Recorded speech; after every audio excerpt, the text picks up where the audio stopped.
Ya, terima kasih Bapak Ibu, saudara-saudara. Sebetulnya saya datang ke sini itu mendadak karena sebetulnya itu jadwal saya di Makassar. Ya, seminar dengan tema yang sama dengan masalah tunggal. Lalu yang kedua itu menuntaskan tugas-tugas saya di kampus. Terus ada anak seorang sahabat saya itu mau nikah. Dulu waktu saya masih studi di Kairo, ya, termasuk dengan Ibu Ruth itu sahabat saya. Ini Ibu Ruth hanya ngambil bahasa saja, tapi saya sampai programnya tuntas dengan tahun lebih. Beliau cuma 9 bulan sampai setahun. Lalu saya gunakan waktu itu untuk rencana mau pertemuan dengan sahabat saya. Nanti ada rencana mau menikahkan putranya mungkin juga. Jadi kebetulan saya juga sangat dekat dengan keluarga Ronald Opis. Saya sering memberi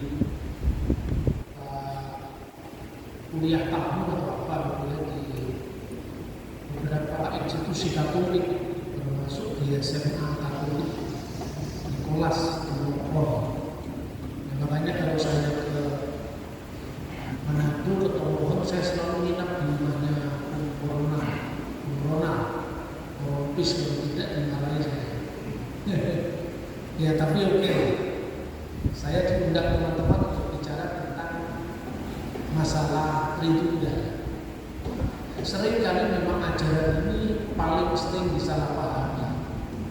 Seolah-olah kalau kata Tritunggal tidak ada dalam Alkitab, itu berarti bukan ajaran yang benar. Tapi kalau saya sampaikan, agama manapun itu ajarannya tidak ada judulnya juga di kitab suci. Kenapa hanya Tritunggal yang dipersoalkan? Islam misalnya menjunjung tinggi ajaran tauhid. Tidak ada kata tauhid dalam Al-Quran. Kata itu hasil refleksi para timur Islam, maka disebut tauhid.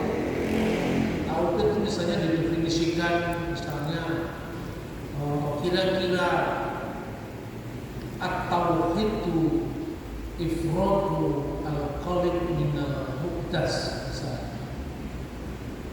Tauhid adalah mengesahkan sang pencipta dari segala yang baik. Itu munculnya juga setelah zamannya Al-Quran, kira-kira pada 9 Masehi. Ya,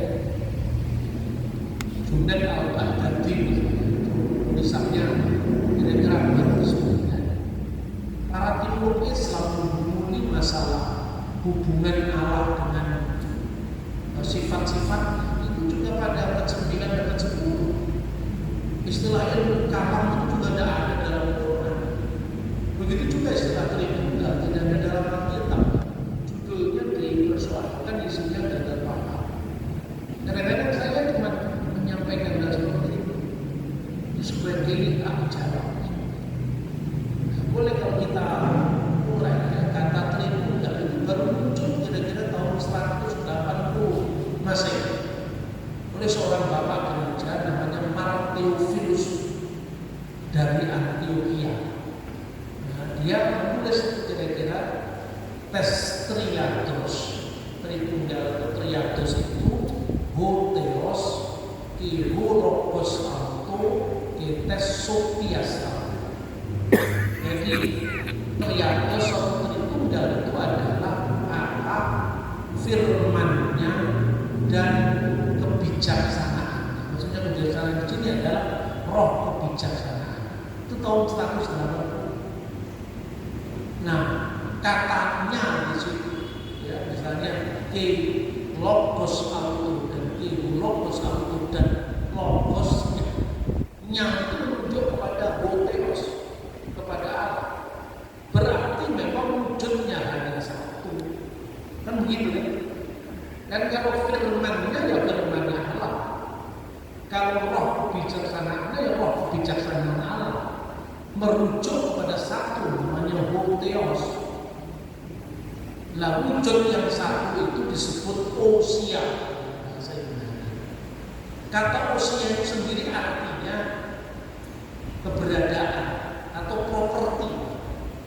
Istilah ini sebetulnya di Perjanjian Baru muncul itu hanya beberapa kali, dan itu pun konteksnya bukan soal ketuhanan. Misalnya kita bisa membaca di Lukas pasal 11 ayat 3. Itu tentang apa? Tentang ini, doa Bapa kami. Di situ dikatakan ton arton imon, yaitu yang menjadi roti kami itu, lalu ton epi usion, diterjemahkan dengan epi usion, itu artinya yang menjadi bagian kami. Maka usia di sini artinya properti, artinya secara apa? Fisik. Contoh lain lagi, ketika anak yang hilang itu, maka dia protes kepada bapaknya karena saudaranya sudah menghabis-habiskan properti keluarga, sehingga bagiannya, positionnya hilang. Tapi dalam konteks perkembangan, peristilahan, istilah itu kan selalu berkembang. Ketika kita menyebut misalnya berada dalam bahasa Indonesia, ada itu kan eksisten. Tapi kalau orang berada, kenapa disebut orang kaya? Nah ini perkembangan istilah, ya kan? Kata ada itu maknanya seperti itu, ada, berada dipahami dengan kekayaan. Sama dengan usion itu artinya keberadaan, tapi bisa dipahami keberadaan secara fisik dan keberadaan secara non fisik. Apapun kemudian istilah usia itu dipakai untuk merumuskan relasi Allah dalam dirinya sendiri, bukan di luar dirinya sendiri. Mengapa? Konteks perjanjian lama, ya, ketika Allah menciptakan segala sesuatu, itu selalu ada firman-Nya dan ada rohnya. Maka ungkapan Roh Kudus itu bahasa Ibrani Ruach HaKodesh. Misalnya di kitab Taurat, ya, Kejadian pasal 1, Bershit bara Elohim et hasamayim ve'et za'aret. Pada mulanya Elohim Allah menciptakan langit dan bumi. Lalu bagaimana terciptanya langit dan bumi itu? Ayat 2 menjelaskan keadaan semesta ketika masih belum berbentuk. V'ha'aret ayeta tohu wa bohu. Bumi itu belum berbentuk, masih dalam proses pembentukan dan kacau balau dan kosong, kira-kira seperti itu. Wihosek dan kegelapan al-memeteo menutupi samudra semesta itu, samudra raya itu. Lalu menarik, wiruah Elohim dan roh Allah merakefet al-fini hamayim, melayang-layang di atas permukaan air. Di sini kenapa disebut ruah Elohim? Karena ya rohnya Elohim tadi, berarti Elohimnya memang satu. Kemudian ayat 3, wal yumer Elohim, dan berfirmanlah Allah, Yehi'o, wa Yehi'o, jadilah terang, maka terang itu jadi. Kenapa disebut wal yumer Elohim? Karena yang berfirman itu yang Allah yang satu. Jadi di dalam diri Allah yang satu itu ada fungsi-fungsi atau apapun namanya yang selalu terkait dengan firman-Nya dan rohnya. Paulus menyebut ini sebagai rahasia yang didiamkan selama berabad-abad. Kenapa setiap teks Mazmur 33 ayat 6 yang hadir selalu Allah, firman-Nya, rohnya? Ini kemudian diperdalam dalam konteks perjanjian baru. Lalu Yesus mengatakan, jadikanlah semua bangsa muridku, pantat etni sebagai muridnya, dan baptiskanlah esto onomato patros, itu eugeto agiu pneumatos, dan baptiskanlah mereka dalam nama. Di situ digunakan bentuk tunggal, bukan nama-nama. Bahasa Ibraninya Besem, bukan Besemot. Bahasa Arabnya Bismi, bukan Bismil Biasmi. Ya, hanya satu nama, Bapa Buteos, ya, Bapa Bupatros, itu Iu, itu Abiu, Nekmatos. Bapa, Putra dan Roh Kudus itu satu nama, dan nama dalam konteks Ibrani itu merujuk kepada keberadaan, merujuk kepada satu usia. Nah, kemudian kalau gitu Bapa sebagai sumber segala sesuatu, firman-Nya yang berasal dari Bapa, yang dikiaskan dengan Putra, ya, Roh Kudusnya yang juga berasal dari Bapa, wujud Tuhan yang dikiaskan juga dengan Roh Kudus, ya. Itu hubungannya sebagai apa kalau begitu? Nah, kemudian dicari istilahnya. Istilahnya lama juga muncul di Perjanjian Baru. Misalnya di Ibrani pasal 1 ayat 3. Disitulah muncul pertama kata hipostasis atau hupostasis. Nah, hupostasis itu kemudian diartikan persona di dalam bahasa Latin. Nah, persona itulah yang diterjemahkan dengan pribadi. Nah, hipostasis itu sebetulnya artinya berdiri di bawah. Karena ada sub-sub, ya, maka substansia. Stansia itu berdiri. Jadi berdiri pada wujud yang satu itu Bapa, Putra, Roh Kudus. Makanya disebut dengan istilah hipostasis. Lalu di dalam perumusan teologis, ya, disebut dengan kata Yunani mia ousia tres hypostasis, satu usia, satu keberadaan, satu wujud dalam tiga hipostasis, dalam tiga posisi berdiri. Kira-kira kalau harafiahnya begitu, tapi kira-kira kalau diterjemahkan dalam bahasa sekarang itu pusat kesadaran. Nah, nanti kita bahas lagi. Kemudian diterjemahkan dalam bahasa Aramaik, karena bahasa Kunsin itu bahasa Yunani. Tapi karena gereja waktu terbagi menjadi dua kelompok, ada gereja-gereja di Yerusalem ke arah barat, itu bahasanya Yunani dan Latin. Yerusalem ke arah timur, gereja-gereja Syria, Mesopotamia, itu bahasanya Syriak Aramaik. Maka ada gereja Ortodoks Syria, gereja Katolik Syria, gereja Assyria Timur di Irak. Itu nanti menjadi jembatan kepada bahasa Arab, dan ini yang diklaim.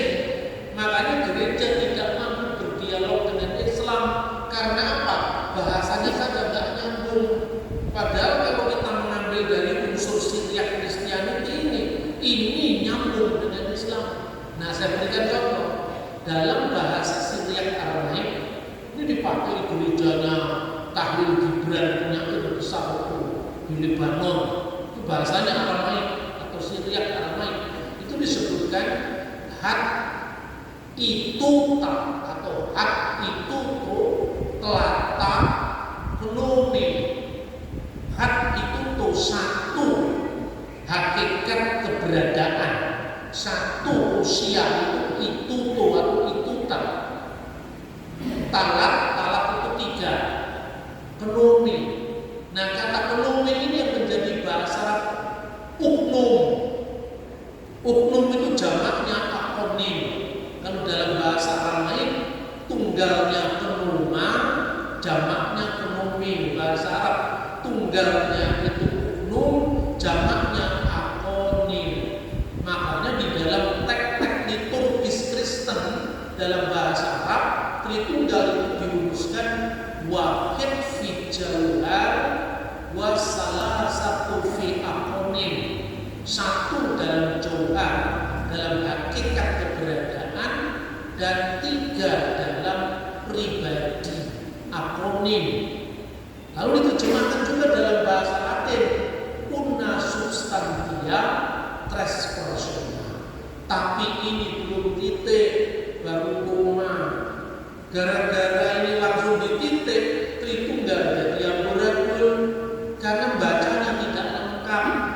Karena Anda lebih percaya karobat ketimbang Anda percaya murid-muridnya para rasul langsung.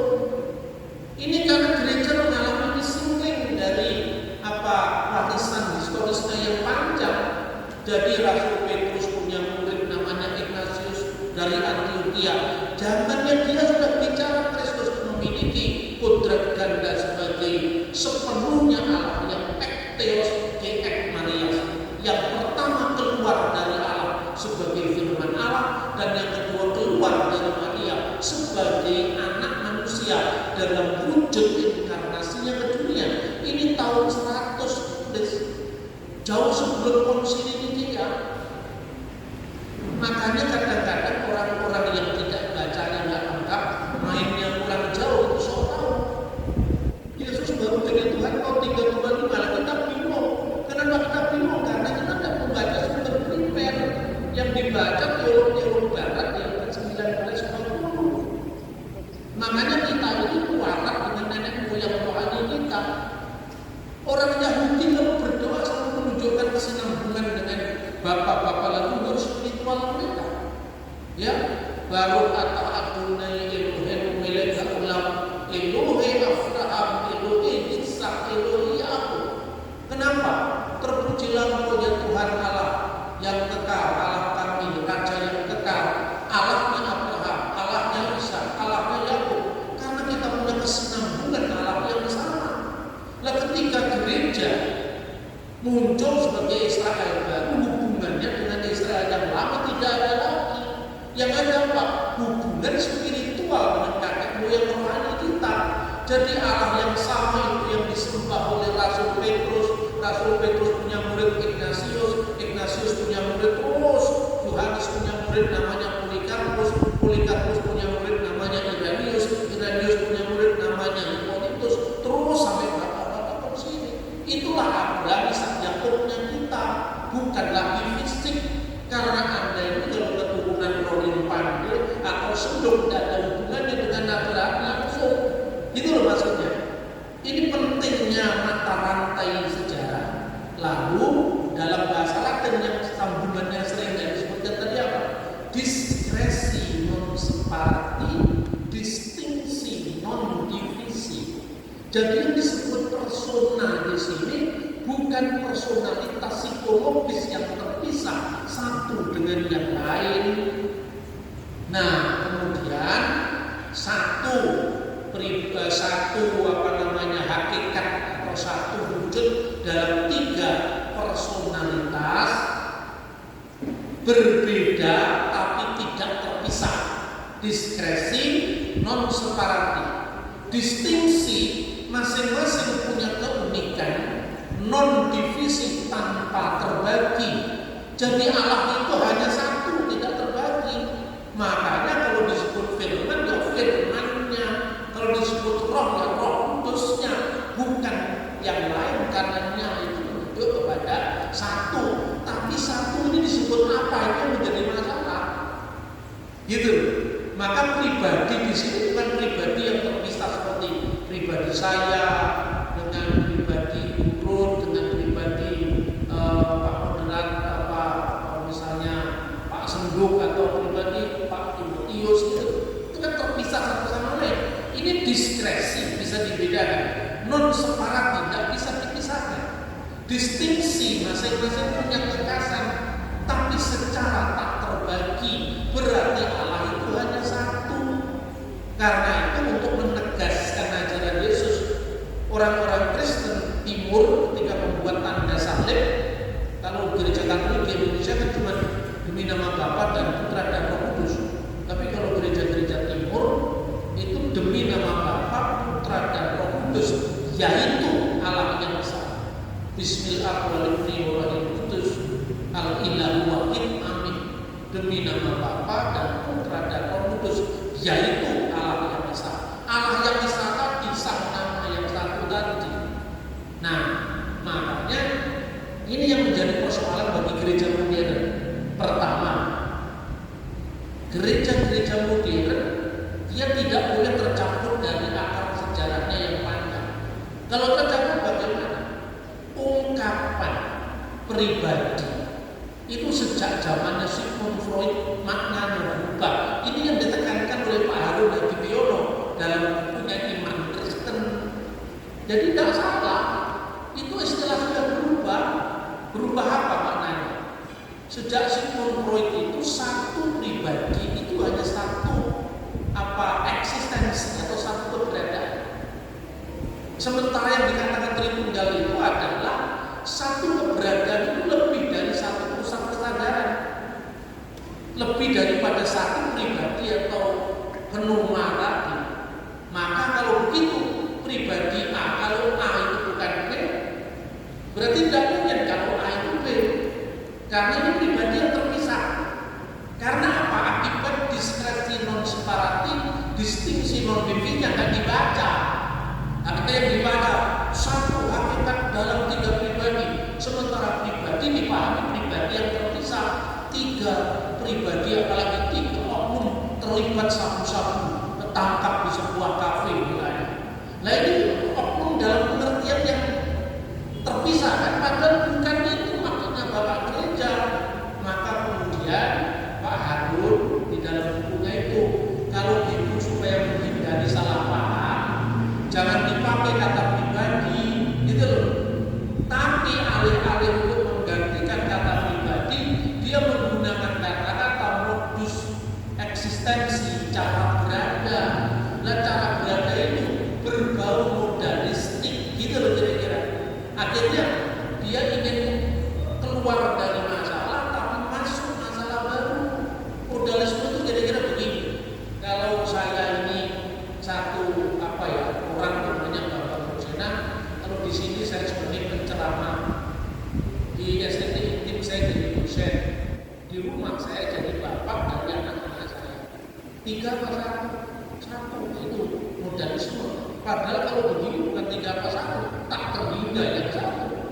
So di rumah saya tidak ada bapak bagi anak saya, tapi suami bagi istri tercinta, anak bagi ibu saya tinggal di rumah, ya kan? Keponakan dari adiknya bapak saya berarti kan satu terhingga. Ini modalisme. Nah yang seperti ini bukan ajaran gereja. Terakhir, ya. Kata penoma di dalam bahasa Aramaik itu, jadi teksnya itu bahasa Arab, artinya memang memiliki historical background dengan gereja kuno. Kata penoma itu kemudian diterjemahkan dalam bahasa Arab hukum. Tapi hukum dalam bahasa Arab ketika diserap jadi bahasa Indonesia artinya melenceng, gitu. Bukan GKJP tapi GKJ. GKJ itu mau menghindari istilah-istilah dari produk-produk zaman yang lama tanpa penjelasan. Tapi sayangnya juga agak kebablasan juga. Karena intinya kebablasan karena apa? Tidak menguasai sumber primer. Itu masalahnya. Hanya itu kan. Makanya baca tulisan murid-muridnya para rasul dulu yang namanya apostolik faris. Jadi bapak gereja itu banyak, tapi pangkatnya tidak sama satu sama lain. Kalau bahasa saya kan selalu pakai bahasa jemaatnya, supaya jemaat ngerti. Bapak-bapak gereja itu macam-macam, tapi tidak sama satu sama lain. Karena apa? Sekarang muridnya Petrus, ya, bobot informasinya kan jauh lebih penting daripada abad ketiga kan? Karena diajar langsung oleh para rasul. Bahkan sama-sama hidup dari zaman yang sama, ya. Justinus Martyr itu seorang filosof yang bertobat menjadi Kristen, tapi dia tidak pernah masuk di komunitas rasuli. Dia tidak pernah ketemu dengan rasul-rasul. Beda dengan Ignatius, beda dengan Polikarpus. Dia dididik langsung oleh Yohanes, dididik langsung oleh Petrus, maka derajatnya lebih tinggi ketimbang Justin Martyr.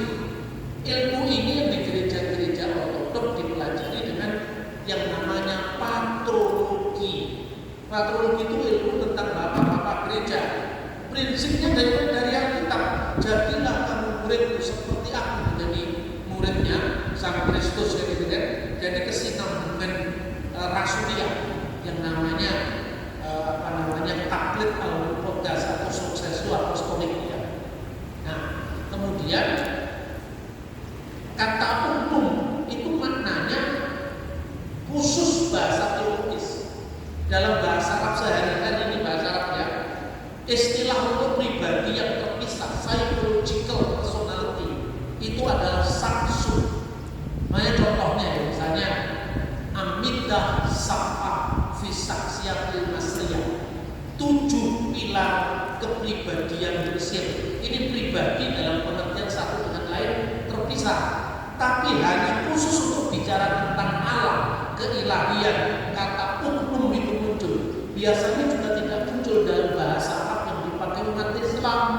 Hanya bahasa Arab yang sering dipakai untuk ajaran gereja, maka disebut dengan talata fi akronim, 3 di dalam umum. Nah, pertanyaan, kenapa disebut pribadi? Sekarang ini, kenapa Tuhan itu satu? Kita jangan minder sama Islam. Orang tersentuh kadang-kadang penyakitnya minder, wardahai kompleks kata orang. Ya, mindernya Tuhan itu satu apa tidak? Kan gitu kan, kita minder. Terus saya bilang, jangan bicara 1, 2, 3 dulu. Kamu bayangkan sebelum alam semesta ini ada, Tuhan dengan siapa? Ya Tuhan dengan sendiri. Berarti Tuhan tidak punya teman, tidak punya teman. Tuhan hanya satu, malaikat belum ada, langit bumi belum ada, manusia belum ada. Satu-satunya keberadaan hanya Tuhan. Butuh apa enggak harus 1, 2, 3? Loh kenapa Pak? Loh 1, 2, 3 itu kan sudah ada yang lain. Ketika Tuhan hanya satu-satunya, untuk apa 1, 2, 3? Apa dunia itu sudah tidak perlu itu. Karena hanya ada satu-satunya Tuhan, berarti 1, 2, 3 belum relevan saat itu. Benar apa tidak? Ya kan? Aku, adanya aku kan setelah ada kamu. Lah waktu Tuhan masih sendiri, butuh kamu atau tidak? Tidak ada selain Tuhan. Berarti kamu, kalian, mereka ini ada setelah ada ciptaan. Sekarang tarik sebelum ada ciptaan. Tuhan itu sendiri. Itulah sebabnya firman-Nya kepada Musa, ya, asyar ya. Aku ada, yang aku ada. Jadi keberadaan itu lebih penting dari keesaan. Keesaan itu tidak terlalu penting, jadi jangan minder. Karena apa? Kalau sekedar esa, setan juga tahu itu. Itu di dalam Yakobus pasal 2:19. Kamu tahu Allah itu hanya satu. Itu baik, tidak buruk, itu baik. Tapi kalau hanya itu, setan pun tahu dan gemetar karena. Ya toh? Jadi karena itu maha hadir, itu lebih penting dari maha esa. Karena adanya esa itu setelah ada 2, 3, dan kata esa itu bukan Islam. Itu bahasa Austronesia kuno, makanya dari bahasa Minahasa esa, kemudian bahasa Dayak, bahasa Rote, bahasa Tagalog, esa, Dalawa, Telu, 4, 5, 6, 7, 8, ya, Sampung 10 itu bahasa Indonesia kuno. Jadi kata esa itu juga mau dibaca oleh kelompok tertentu seolah-olah artinya hanya tauhid, padahal tauhid itu juga istilah yang baru muncul kemudian. Nah itulah saudara-saudara, kenapa kemudian disebut pribadi? Karena pribadi itu merujuk kepada satu real being, satu apa istilahnya itu, pusat kesadaran. Sekarang ini Tuhan itu maha kasih. Kasihnya Tuhan kekal apa tidak? Kekal. Nah kalau kasihnya kekal, berarti kan harus ada yang dikasihi kan? Yang dikasihi siapa? Manusia Pak. Manusia belum ada. Manusia kan belum ada waktu itu. Yang dikasihi siapa? Di luar dirinya.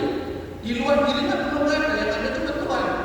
Maka kalau Tuhan itu kasih, ada persekutuan kekal dalam diri Allah. Allah yang mengasihi itu disebut Bapa, yang dikasihi Putra, kasih yang disalurkan itu Roh. Jadi mau dibolak-balik tetap ada Tritunggal. Sebelum ada ciptaan, kalau tidak ada Tritunggal, Tuhan itu kesepian. Kasihnya dari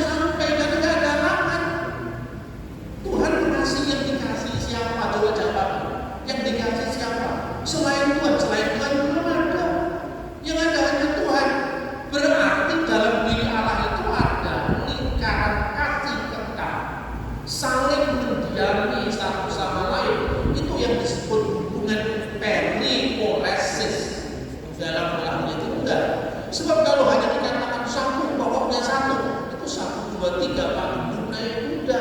Adanya 1, 2, 3 itu karena ada yang lain. Sebelum ada yang lain Tuhan tidak butuh 1, tidak butuh 1, 2, 3, tidak butuh aku, engkau, mereka, karena satu-satunya hanya Dia. Maka aku yang ada, yang sudah ada, yang seterusnya akan ada. Itulah kemahahadiran Tuhan. Nah, ini soal Philo. Philo itu seorang teolog Yahudi, filosof Yahudi yang lahir tahun 20 sebelum Masehi, meninggal tahun 50 setelah Masehi. Dia mencoba untuk menafsirkan itu Kejadian pasal 1 ayat 26. Baiklah kita ciptakan manusia, kita jadikan manusia menurut gambar dan rupa kita. Siapakah kita di sini? Katanya Philo, kita itu logos. Jadi Allah sedang berbicara dengan firman-Nya, dengan sang logos. Berarti apa? Kejamaan dalam diri Tuhan itu sudah direnungi sebelum zaman Kristen. Kemudian ketika Alkitab diterjemahkan dalam bahasa Yunani yang dikenal dengan Septuaginta abad ketiga sebelum Masehi, Davar Elohim diterjemahkan logos tuteo, firman Allah.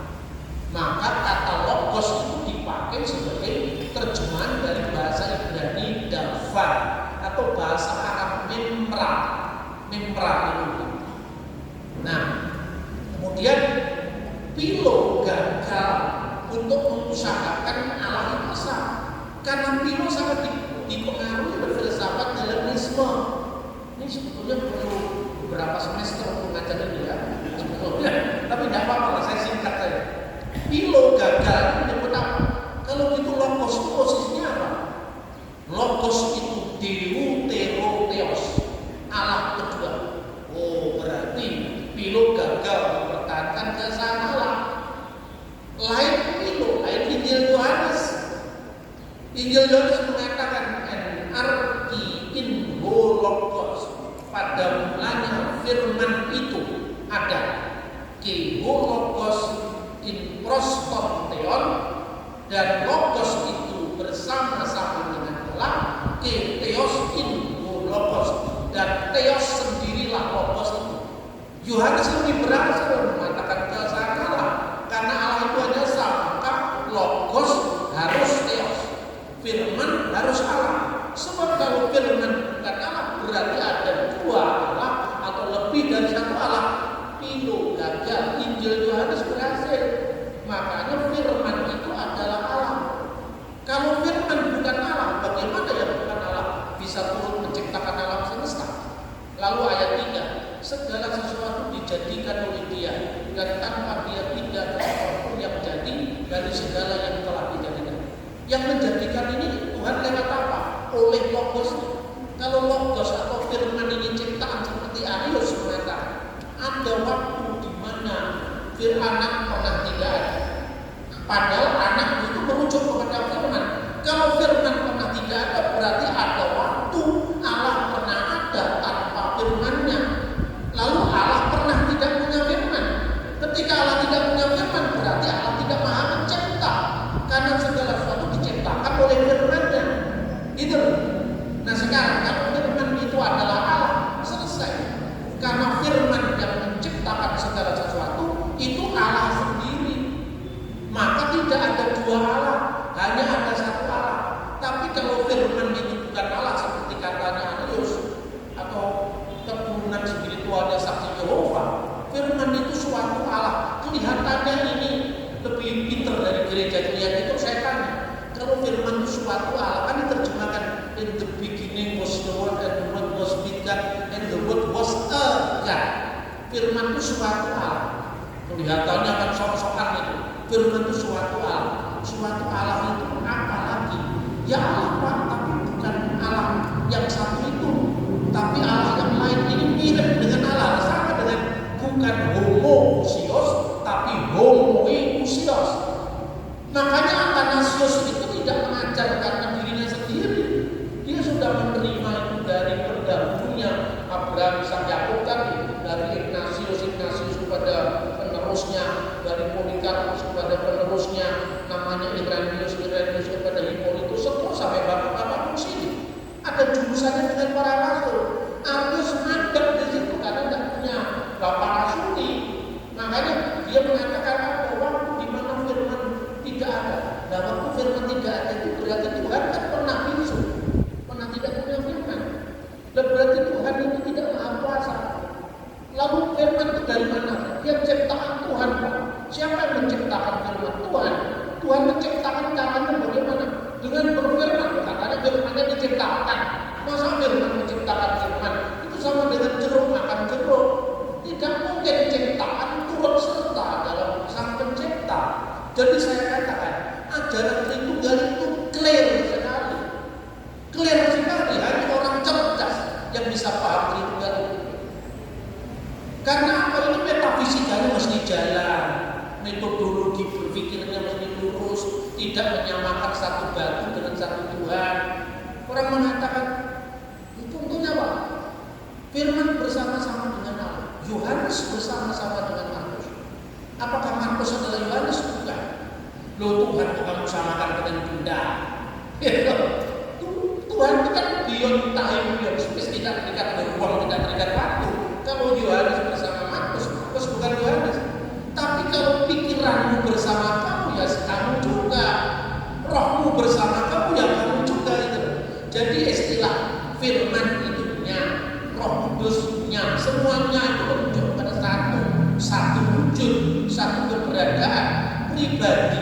Itu menggambarkan bahwa lebih daripada manusia, di mana satu pribadi, satu wujud hanya memiliki satu pribadi, maka itulah yang menyebabkan manusia kesepian.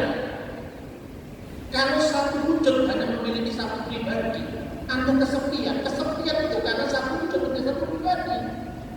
Ketika dia susah, tidak ada punya teman untuk sharing, tidak punya teman untuk berbagi, dipikir sendiri, mati akhirnya. Sepi, kesepian itu kodrat manusia. Tuhan tidak pernah mengalami kesepian, maka Tuhan harus Tritunggal. Itu loh. Cara pikirnya jangan 1, 2, 3 Pak Guru naik kuda tadi. Terlalu miskin kalau digambarkan pribadi dalam pengertian fisik. Jadi yang disebut pribadi dalam Tritunggal itu perlu diberi penjelasan. Dalam konteks inilah Pak Guru dari dia menulis. Gitu loh kira-kira. Saya bisa terima, tapi kata modus eksistensi itu istilah yang bisa menimbulkan salah paham, itu mesti diganti. Kalau menurut saya, ya kata pribadi dipakai tapi dimaknai bukan pribadi yang terpisah satu sama lain, tapi pribadi ilahi. Jadi satu hakikat dalam 3 pribadi ilahi yang berbeda, tidak terpisah, yang memiliki kekhasan secara tidak berbagi. Jadi kalau misalnya orang mengatakan 3 orang, satunya pergi ke Jakarta, tinggal 2 orang, ya kan? Kalau Allah dipahami dalam pengertian fisik, di surga ketika Yesus turun ke dunia tinggal berapa? Nah, surga kita gambarkan tempat yang terikat ruang itu juga salah. Terus saya jawab gini, ada ungkapan dalam bahasa Arab yang terkenal dengan Quran, Innallaha ma'as-sabirin, Tuhan beserta orang yang sabar. Sesungguhnya Allah beserta orang sabar. Berapa jumlah orang sabar di Minahasa yang menang? Cukup Minahasa. Banyak sekali Pak. Katakanlah 10 juta orang yang sabar. 10 juta itu tinggal di Tomohon, Manado, Tondano, Manado Lama, di mana-mana di Belitung. Pada waktu yang sama, satu Tuhan beserta dengan 10 juta orang yang sabar. Apakah Tuhan dari 10 juta? Terus Anda bikin KKR di sini. Tuhan, kita sudah berkumpul lebih dari 2-3 orang. Kenapa engkau belum hadir? Terus Tuhan bilang, anak buahku lagi sibuk di Tomohon. Tunggu 2 jam lagi, masa Tuhan seperti itu? Anda gagal memahami Tuhan ketika Anda masukkan Tuhan dalam ruang dan waktu. Padahal Tuhan itu mengatasi ruang, mengatasi waktu, mengatasi gender, mengatasi jenis kelamin. Tuhan adalah Tuhan. Dia maha berada di mana-mana, meskipun di mana-mana itu bukan Tuhan. Kalau di mana-mana Tuhan itu dari panteisme namanya. Ya, semoga ini tidak semakin merugikan pemahaman kita. Semoga ini semakin memudahkan, paling tidak metodologi berpikir kita juga. Terima kasih.